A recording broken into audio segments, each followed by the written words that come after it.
Yo, what's poppin', guys? Before we start the video, I want to show off how to actually play out the Orcust line here. It's especially good if your hand sucks, because any two bodies turns into 3 disruptions. So we're just going to pretend I don't have this, right? Pretend the hand is terrible, and we're just going to commit 2 bodies onto the field here. And we're going to use those to do the combo. Now, if they're both pendulums, you can also opt to make Electromite first to get another a draw or something or whatever, right? Like if you can already penned, but we're just going to go ahead. We're going to make the Phoenix here. Then we're going to use the Phoenix and link that off into our Mermaid. And now we're going to use the Mermaid effect, and this is going to summon out the Orcust Nightmare from our deck by just pitching any card in our hand. The Electromite draw can be used for this if you're like pushing through disruptions or something. And you go make the Galatea. And this is where people oftentimes start messing it up. It's important that you use the Orcust Nightmare here. We're not using Galatea. We're going to send the Harp Horror. Still not using Galatea. Activate the Harp Horror. Still not activating Galatea. Summon out the Symbol Skeleton, still not using Galatea, and now instead we make a Dingirsu with it. Now what this does is it allows us to use the Dingirsu here to activate its effect, and we attach the banished Harp Horror to it. So now it's no longer in banishment, and it also changes our link monster into a non-link. It's going to let us make the IP here. Doesn't matter which zone you put it into here. And now you can see we have the Harp Horror back in graveyard. Now we're going to use our Orcust Symbol Skeleton, and we're going to summon back our Galatea. Make sure it's in the zone to the bottom left of your IP here, because this link card cannot be destroyed by battle. Very nice. Now we use the Galatea to put back our Symbol Skeleton, and that's going to set our counter trap here. So why do we sequence it like this? First of all, you don't need 3 bodies, you only need 2 this way.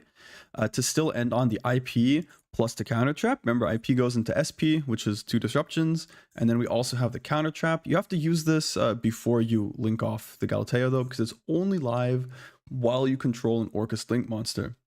And the other reason for doing it like this is we check our banish, this card doesn't matter. And if we check our graveyard, we have the Harp Horror back in grave, which means on our next turn, we can use this to, oh wait, where's our Symbol Skeleton? It's in the deck. Guess where Harp Horror summons from? From the deck. So we get to bring out our Symbol Skeleton for free as a free body. And then if we link that off or something, we'll have the Symbol Skeleton in the graveyard. And we can use it to bring back the Dingirsu, which on special summon, lets you send a card your opponent controls to the graveyard. So that gives you the follow-up, it gives you a big body, it gives you more interaction and everything.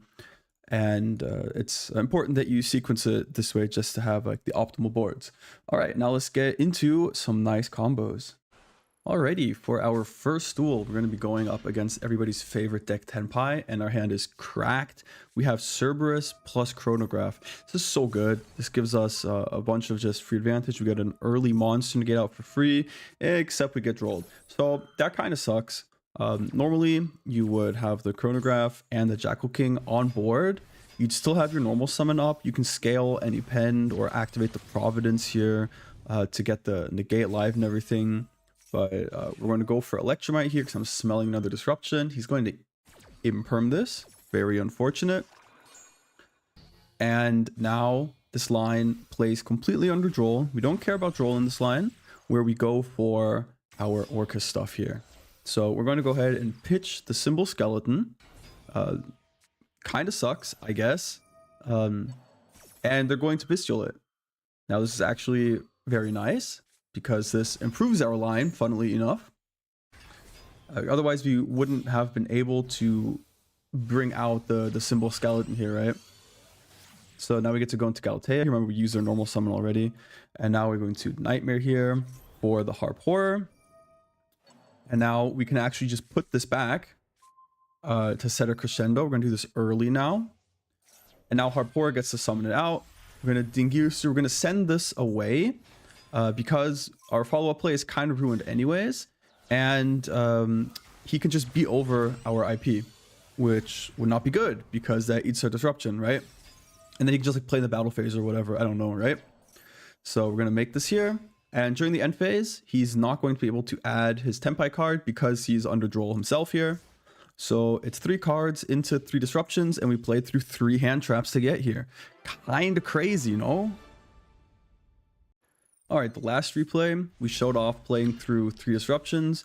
Now we're going to play through no disruptions. Our hand quality looks like it sucks because we have the Orcust Nightmare and the Crescendo.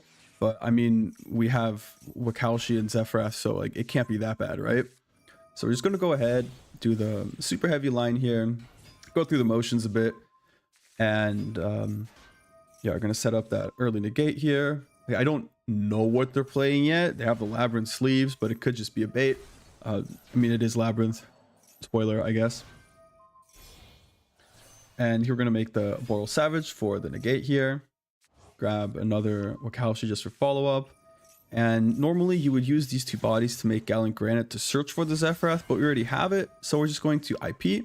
It's going to be on our end board anyways, and this gives us some link arrows to just pen out some more bodies and stuff.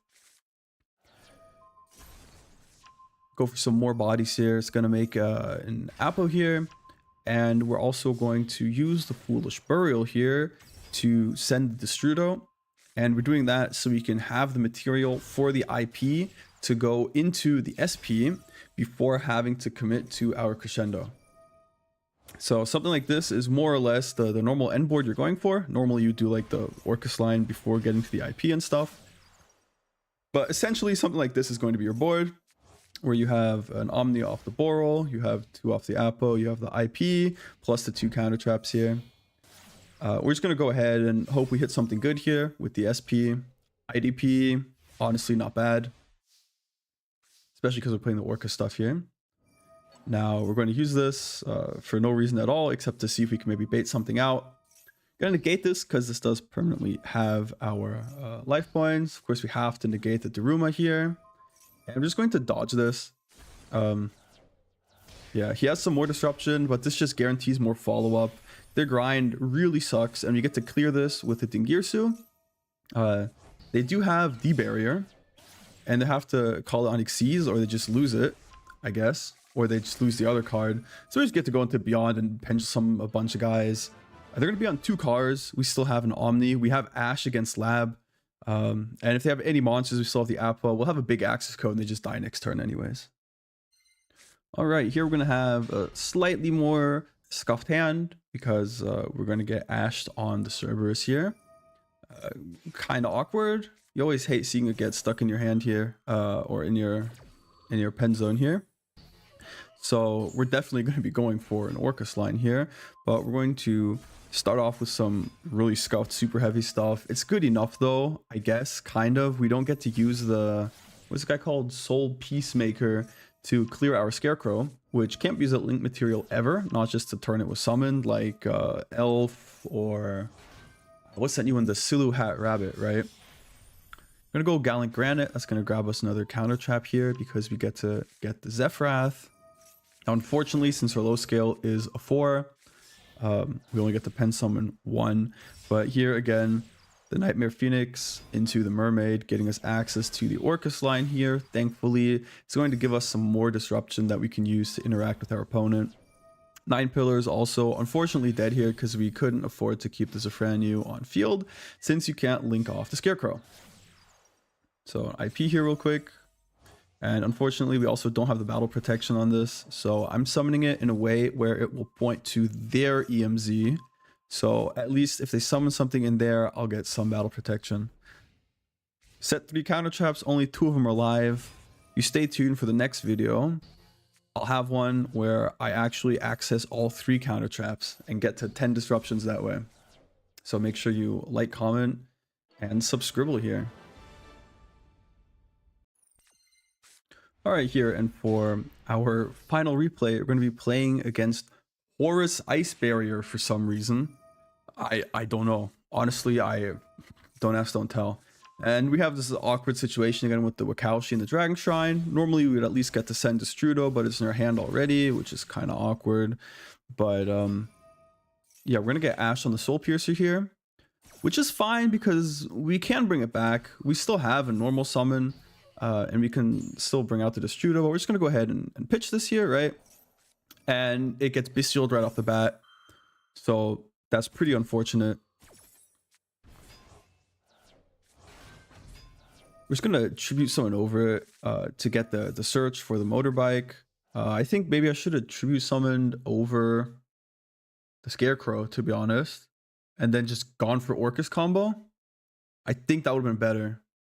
Unfortunately, Jewel Swarm is actually just bigger than my Jackal King, so it's kind of awkward. Yeah, I think going for the Orcust line was definitely the play here. I don't know what I'm doing. For some reason, he sends. Oh yeah, this guy was tribute summon, so he has to send the other one. Goes battle phase. Does a bunch of stuff here. Ash isn't going to stop any of this at all, so I'm toggling off. They pitched the called by. I get to hit Zombie Vampire, which is what I was aiming for. And they have triple tactics talons in hand, which kind of sucks. Now they do pass here, fortunately, so I have to contend with a pop and hopefully no hand traps, right? I'm gonna bring this back, and yes, Maxi. I'm already sad. Gonna grab another low scale, which does nothing. So hopefully they don't pop the Zefra. They popped the Zefra. It's cursed. We get the normal guy. This also lets me add the Soul Peacemaker, which is pretty enjoyable. And now Beyond comes out. We're adding Chronograph here because this is a high scale that I need. Plus, it gets to summon out another body from the deck. And I'm going to go ahead and make my Borreload Savage here as soon as I can, just to make sure I get to have my negate here. He ashes the Chronograph. I don't care. I just link off the last body I had left over, and I make the access code, and I win anyways.